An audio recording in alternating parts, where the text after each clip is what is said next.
본문에 등장하는 안나에 대해서 잠시 한번 소개하도록 하겠습니다. 먼저 안나는 시므온과 달리 우리 성경에 보면은 그가 소속한 지파를 소개하면서 아셀 지파라 그러죠. 아셀 지파. 이스라엘 12지파 가운데 아셀 지파, 바누엘의 딸, 여자 선지자, 여선지자라고 소개하고 있습니다. 36절 한번 읽어줘 보세요. 또 아셀 지파 바누엘의 딸 안나라 하는 선지자가 있어 나이가 매우 많았더라. 그가 결혼한 후 7해 동안 남편과 함께 살다가. 아멘. 예.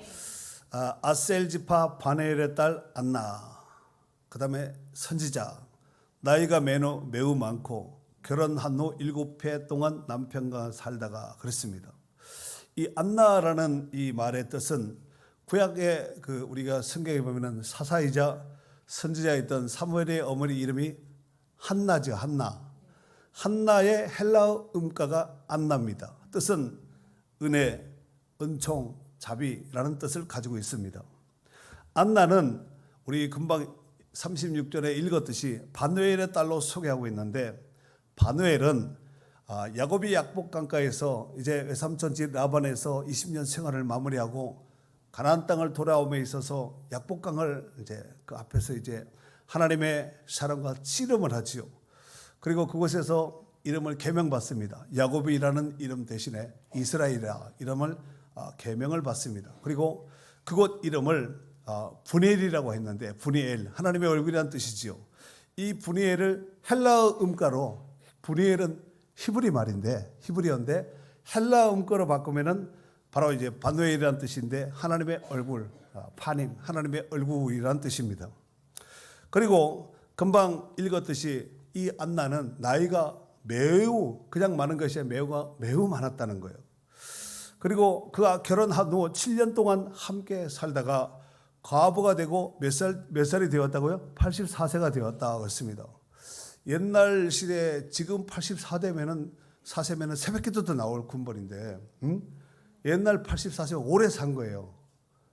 지금이야 병원 뭐 의사 뭐 여러 가지 시설이 좋아서 사실 80 정도는 뭐 100세 시대는 거뜬하게 이렇게 뭐 보낼 수 있다 하지만, 그것도 100세도 80도 주에 크신 은혜가 있어야지 80이고 90이고 100이지 100세 시대라고 다 100살 사는 것은 아니죠. 그런데 오늘 이 안나는 결혼한 후 7년 동안 함께 남편과 함께 살다가 남편이 죽고 나이가 84세가 되었더라, 이렇게 소개하고 있습니다.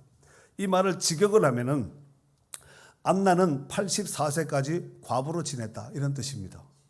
자, 그리고 37절 상반절 한번 읽어줘 보세요. 과부가 되고 84세가 되었더라. 84세가 돼, 지금 나이가 몇 살이에요? 84세가 되었더라 그랬습니다. 만약 당시에 이스라엘에서 성행하였던 조혼, 결혼을 일찍 하는 조언 관습대로 만약에 이 안나 나이를 한번 계산해 본다면은 안나가 15살 가량에 결혼을 하였을 것이고, 남편과 함께 7년 동안 살았으니까 몇 살이에요? 22살까지 남편과 함께 살았다는 얘기지요.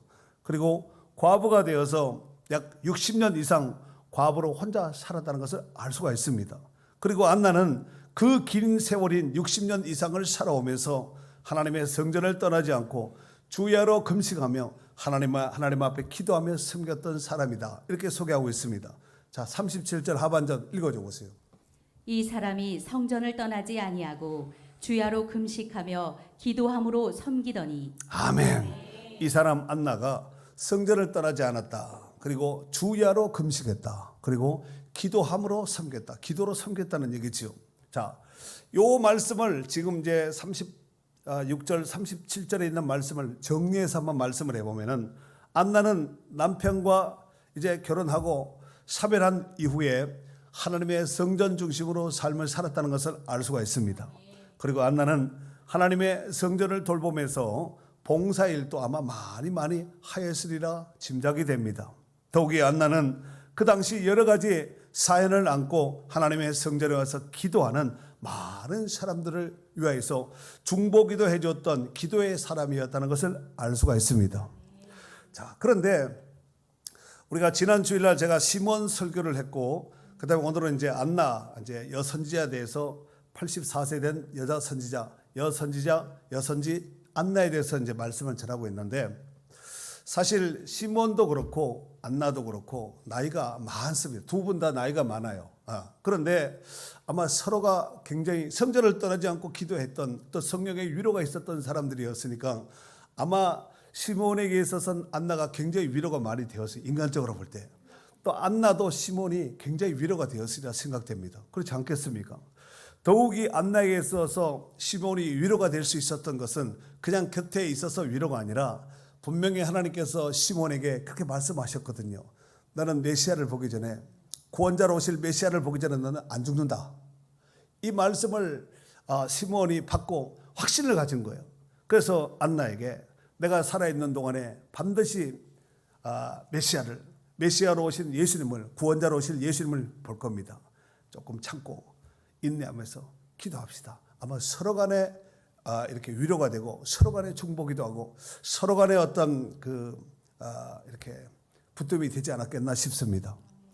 자, 그런데 앞에 시몬이, 앞에서 언급되었던 시몬이 하나님의 성전에 들어갈 때 그냥 들어간 것이 아니라 성령의 감동을 받고 성전에 들어갔다 그랬죠. 그런데 거기 우리 성경에도 보면은 38절에 보면은 마침 이때에 나와서 그 마침 이때라는 것이 언제일까? 그 앞에 27절에 보면은 성령의 감동으로 성전에 들어가며 마침 부모가 율법의 권례대로 행하고자 하여 그 아기 예수를 데리고 오는지라. 그러니까 하나님의 성전에 들어가, 시몬이 하나님의 성전에 들어갈 때 요셉과 마리아의 품에 안긴 예수님이 들어갈 때 그때 마침 들어온 거야. 그 딱 정확하게 아주 결정적인 순간에 딱 만난 거죠. 그런데 시몬이 아기 예수님을 품에 안고 하나님을 찬양하죠. 그 찬양하는 내용이 앞에 쭉 기록을 하고 있는데, 그런데 이 찬양이 끝나자마자 마침 그때 안나가 본 거예요. 만약에 그때 성전이 없었다면 봤을 거예요? 못 봤어요? 아무리 기도 많이 한다 할지라도 성전에 그 자리에 없었다면 볼 수가 없었겠지요. 찬양이 끝나자마자 어쩌면 찬양하는 그 모습을 보지 않았겠나. 찬양을 속으로 하지 않았을 거 아니에요. 찬양 믿어지는 않았을 거예요. 뭐라고 앞에서 찬양을 여기 28절에 보니 시몬이 아기를 안고 하나님을 찬송하여 이르되 주제여 하고 이제 28절, 29절, 30절, 31절, 32절까지 해서 영광이니다 하고 찬양을 했을 때 아마 이 찬양 소리에 안나가 놀라서 아마 누군가가 집중하지 않았겠나 싶습니다. 그때 마침 때를 같이 해서 38절 안나가 나가서 하나님께 감사하고 예루살렘의 성령을 바라는 모든 사람에게 그에 대하여 말하니라. 아기 예수님에 대해서 말했다 그랬습니다. 여기서 마침 이때 나와서 하나님께 감사하고 이 단어를 제가 언어로 한번 찾아봤는데 그게 헬라어로 안도몰로 게이토라는 뜻을 이 단어인데, 안도몰로 게이토라는 것은 안티와 호몰로게오라는 단어의 합성어입니다. 그래서 안티는 뭐뭇에 대해서, 그 다음에 호몰로게오는 고백하다, 시인하다. 뭐뭇에 대해서 고백하다, 시인하다의 합성어예요. 그런데 이게 이제 제가 사전을 보아서 시제를 보니까 직설법 미완료로 되어 있고 중간태로 되어 있는데, 이게 뭐냐면은 안나가 그 아기 예수님을 딱 본 시로부터 직설법 직접 본 거예요. 그냥 들은 것이 아니라 직접 눈으로 본 거고, 그다음 미완료니까 본 시로부터 그때부터 계속해서 감사했다는 얘기예요. 이 감사하고가 그냥 딱 보고 감사합니다 이렇게 끝난 것이 아니라 감사합니다. 그 예수님이 그 메시아가 오셨군요. 감사합니다. 계속해서 미완료니까 계속했다. 한두 번 한 것이 아니라. 이러보건대 안나는 성령의 지시로 아기 예수님이 메시아임을 깨닫게 되자마자 곧바로 반사적으로 하나님 앞에 감사의 고백을 계속했다는 얘기예요. 이는 안나 선지자가 얼마나 감사로 깨어 있었다는 사람이었다는 것을 잘 보여주는 대목입니다. 감사로 깨어 있는 사람이 물론 한 번 감사할 수 있겠지만 입으로 감사, 속으로 감사, 몸으로 감사. 시몬이 말이 맞구나. 시몬이 자기가 죽기 전에 메시아를 보게 된다는데 그 메시아를 시몬만 본 것이 아니라 나도 보게 돼서 너무 감사하다, 감사합니다, 감사합니다 하고 감사를 고백하는 미완료 영으로 되어 있다는 거예요. 골로새서 4장 2절에 보면은 기도를 계속하고 기도에 감사함으로 깨어 있으라 그랬습니다. 기도도 계속하고 기도에도 감사함으로. 여러분 기도에 감사하고 어떻게 깨어 있는 거? 기도로 감사한다. 기도로 감사합니다. 여러분 기도의 감사는 이렇게 하시면 된다고 제가 몇 번 사례를 말씀을 드렸는데 하나님 이렇게 귀한 날 주셔서 감사합니다. 기도 제목 여러분 강구하는 내용이 있으면 하나님께서 비록 내 몸이 아프고 이렇게 연약하지만 하나님께서 고쳐주실 줄로 믿고 감사합니다. 회복하여 주실 줄 믿고 감사합니다. 믿고 감사합니다. 이게 감사기도예요. 가장 하나님이 기뻐하는 감사기도. 그냥 청원 간구 부르짖어서 주시옵소서 이렇게 겁박하지 말고 물론 이제 어떤 억양에 따라서 그렇게 될 수도 있겠지만 정말 하나님 내게 이런 은총 부어주셔서 감사합니다. 저런 은혜 부어주셔서 감사합니다. 주신 것에 대해서 감사할 줄 알아야 돼요. 뿐만 아니라 우리 금방 읽었던 38절에 다시 한번 보세요. 마침 이때 나와서 하나님께 감사하고 예루살렘의 성량을 바라는 모든 사람에게 그에 대하여 말하니라. 예수님에 대해서 말했다는 얘기죠. 이 말하다는 이 말이 랄레오라는 단어를 쓰는데 뜻은 말하다, 이야기하다 이런 뜻을 가지고 있습니다. 그런데 이 랄레오도 문법이 직설법 미완료로 되어 있습니다. 그러니까 직접 말을 했다는 얘기잖아요. 얘가 이제 앞으로 말할 거야 아니라 직접 말을 한 거예요. 많은 사람들 앞에 성전에 하나님 앞에 제물을 드리고 하나님 앞에 기도하고 하나님 앞에 나와서 예를 표하는 이런 사람들 앞에서 직접 말을 했는데 미완료니까 계속 해야 돼. 계속 말했다는 거예요. 일찍이 우리 하나님께서 시몬에게도 말했지만 내게도 감동 주셨습니다. 성령께서 내게 감동 주신 바에 따라 오늘 그 메시아인 예수님이 이곳에 오셨습니다. 이분이 바로 그 약속했던 메시아입니다 하고 계속 말했다는 거예요. 이를 앞에 나오는 감사하고와 앞에 감사하고 있죠. 그 다음에 말하니라. 감사하고와 말하니라를 직역해서 제가 한번 만들어 봤습니다. 요걸 좀 직역을 하면 어떨까? 한번 해석을 제가 한번 만들어 봤는데 한번 들어보세요. 안나는 요셉과 마리아의 품에 안겨서 성전에 들어온 아기 예수님을 본 그 순간부터 계속해서 하나님께 감사의 고백을 하였고 성전 안에 있는 많은 사람들에게 예수가 그리스도이심을 쉬지 않고 계속 말하였다. 제가 직역을 했습니다. 좋지요? 이게 그냥 이렇게 직역한 것을 제가 말을 해주니까 간단하지 이 직역을 하려고 제가 이 만들려고 얼마나 애를 썼겠어요. 그러니까 직역을 하니까 그렇구나. 계속 감사하고 많은 사람들에게 하나님께는 계속 감사하고 사람들 앞에는 계속해서 이 아기에 대해서 말을 했다는 거예요. 그 사람들이 그렇구나 그 아기구나 알았을 거 아니에요. 같이 경배해야지. 경배했다는 사람이 한 사람도 없잖아요. 아마 시몬은 했겠지 옆에 있었으니까. 그렇습니다. 성탄절은 이 땅에 구원자로 오신 예수 그리스도께서 오신 구원의 날이고 우리에게는 축복의 날이고 소망의 날인 줄 믿습니다. 하나님은 죄악된 세상에서 자기 백성을 구원하시기 위해서 그 문제의 해결자이신 예수 그리스도를 이 땅 가운데 최고의 선물로 우리 가운데 허락하여 주신 줄 믿습니다. 그로 말미암아 근본 성탄절을 기하여서 이 땅에 구원자를 보내신 하나님께 감사함으로 영광 돌릴 수 있는 기회가 될 수 있기를 바랍니다. 그 성탄절에만 감사하고 집 끝내지 말고 오늘 저한테 말씀을 들은 이 순간부터 계속 감사하셔야 돼요.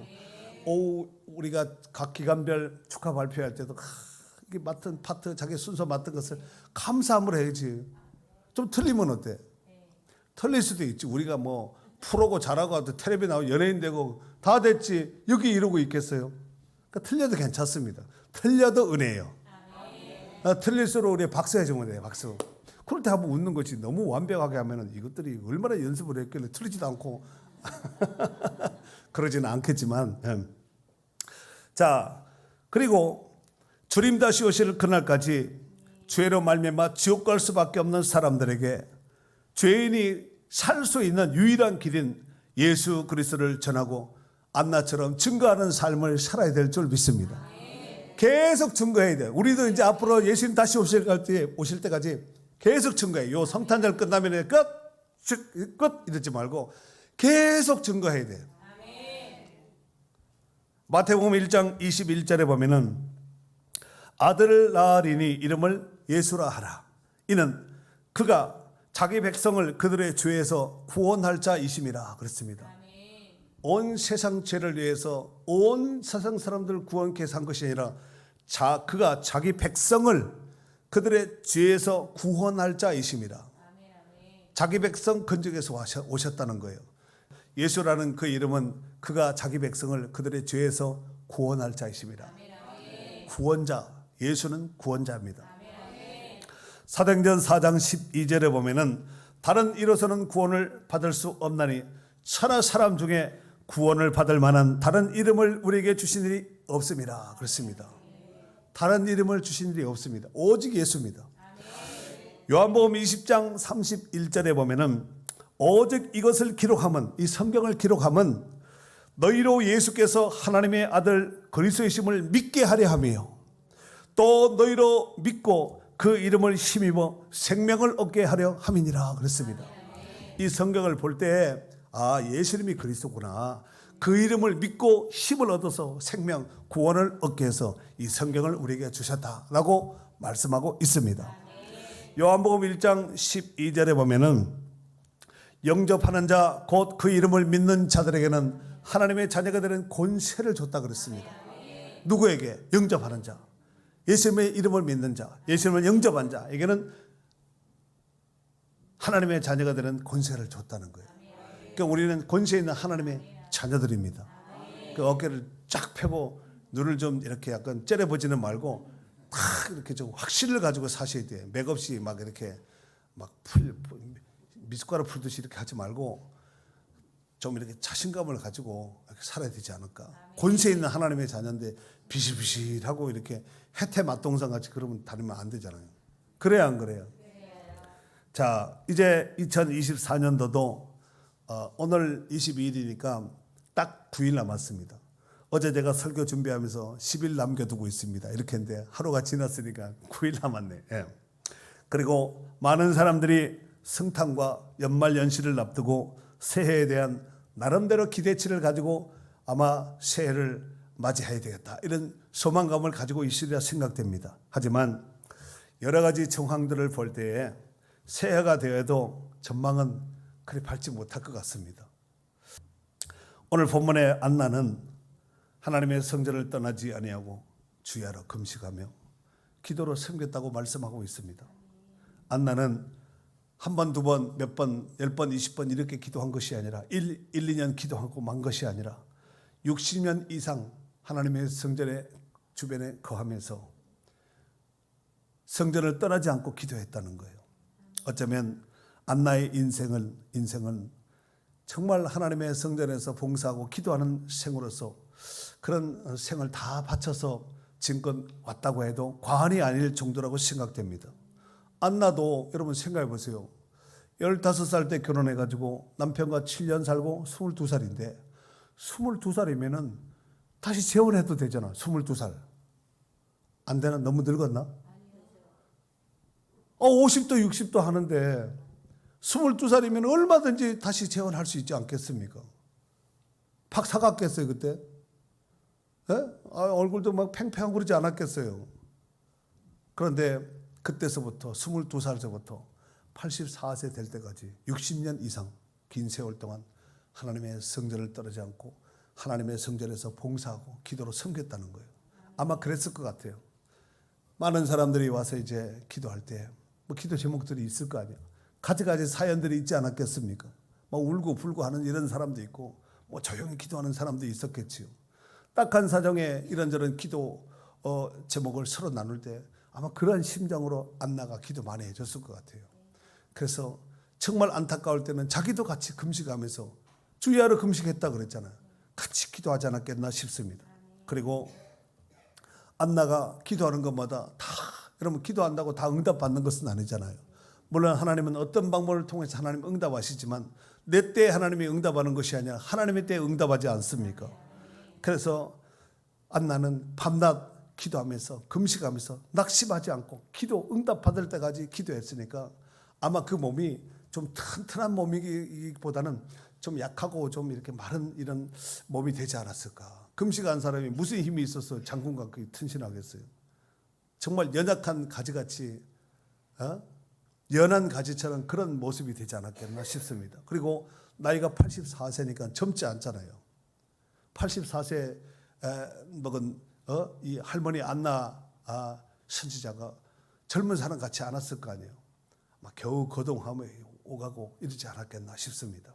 그런데 아까 앞에 25절에 보면은 시몬을 소개하면서 그 시대 사람들이 하나님의 위로를 기다렸다 그랬습니다. 25절. 예루살렘에 시몬이라는 사람이 있으니 이 사람은 의롭고 경건하여 하나님의 위로를 기다리는 자라. 이 사람은 의롭고 경건해 하나님의 위로를 기다렸다는 거예요. 그러면 시몬만 그래 했을까요? 안나도 틀림없이 오늘 38절에 보면은 마침 이때에 나와서 하나님께 감사하고 예루살렘의 속량을 바라는 모든 사람에게 그에 대해 말했다. 예루살렘의 속량을 바라는 자, 아까 하나님의 위로를 기다렸던 이런 사람의 급이 아니겠습니까? 그러니까 시몬처럼 안나처럼 하나님의 위로와 하나님의 구속함을 바라던 자들이 극소수였지만 그런 사람들이 있었다는 거예요. 그리고 이제 예루살렘의 속량을 기다리는 자들에게 안나는 아까 미완료라 그랬죠. 본 그 순간부터 바로 이분이 그리스도입니다, 메시아입니다 하고 계속해서 그치지 않고 증거했다는 것입니다. 이를 정리해 보면은 안나와 시몬을 비롯한 당시 경건한 자들은 예루살렘의 속량을 간절히 바라며 메시아를 기다렸다는 것을 알 수가 있습니다. 그러던 어느 날 시몬과 안나는 하나님의 성전에 이 땅의 구원자로 오신 예수 그리스도 메시아를 만나게 된 것입니다. 시몬은 아기 예수님을 품에 안고 하나님을 향해서 찬양하며 경배했습니다. 그리고 안나는 하나님께 계속해서 감사하고 하나님 그 메시아를 보내실 줄 믿습니다. 언제쯤 올까요? 성전에서 기다리고 있었던 거예요. 시몬도 그렇고. 그런데 바라본 그 순간서부터 계속해서 하나님 그 약속된 메시아인 구원자를 이렇게 보내서 감사합니다를 계속해서 미알료를 했다는 거예요. 그리고 이 아기 예수님을 그 성전에 있는 많은 사람들에게 아기 예수님에서 계속해서 증거했다는 것입니다. 이런 맥락으로 볼 때 근본 성탄절은 무엇보다도 이 땅에 구원자로 보내신 하나님께 진심을 담은 정말 감사가 있어야 되지 않을까 싶습니다. 그리고 감사로 깨어 있어야 됩니다. 아기 예수님의 탄생에 대해서 감사의 예물을 준비한 좋은 사례를 성경에서 한번 꼽으라면은 아마도 멀리 동방 땅에서 별을 보고 아기 예수님의 탄생을 축하하기 위해서 오신 예루살렘에 방문한 동방 박사들의 진심 어린 예물이 좋은 사례가 되지 않을까 싶습니다. 그들은 아기 예수님께 황금과 모략과 유향을 준비해서 정성을 다해서 드렸고 축하하고 경배했습니다. 동방 박사들이 아기 예수님께 드린 황금과 유향과 모략은 예수님의 신성과 인류 구속의 역할을 나타내는 중요한 구속사적인 중요한 의미를 담고 있었습니다. 황금은 여러분 아시다시피 황금은 금 중에서 제일 귀한 게 황금 아니에요. 순금. 황금은 가장 귀하고 값진 금속으로서 예수님이 왕으로 오심을 왕이심을 나타내는 신성을 나타내는 예수님 왕입니다. 이걸 표시한 황금이고 유향은 고대 신성한 제사에서 하나님께 향기롭게 드려졌던 향으로서 하나님 앞에 드려지는 기도와 예배와 마음을 담은 정성이 되지 않을까 싶습니다. 그리고 모략은 주로 매장 후에 시신에게 바르는 약재인데 예수님의 죽음을 예표한 바로 이 향재료가 바로 모략이 아니겠습니까? 예수님이 죽었을 때 니고데모가 자기 모략 가지고 몸에다 발랐다 그랬잖아요. 네. 동방 박사들은 황금과 유향과 모략과 같은 보물을 귀한 보물을 아기 예수님께 드리며 경배하였습니다. 물론 동방 박사들이 드린 그 예물을 현실적으로 우리가 황금과 모략과 유향을 뭐 준비해가지고 이래 드리라는 얘기가 아니라 우리가 최선을 다하는 진심 어린 예물을 담아 드린다면 그것이 하나님께 영광이 될 줄 믿습니다. 정말 예수님께 초점 맞춰서 찬양과 경배로 힘을 다해서 영광 돌릴 수 있는 축복된 기회가 될 수 있기를 주의 이름으로 축원합니다. 축원합니다.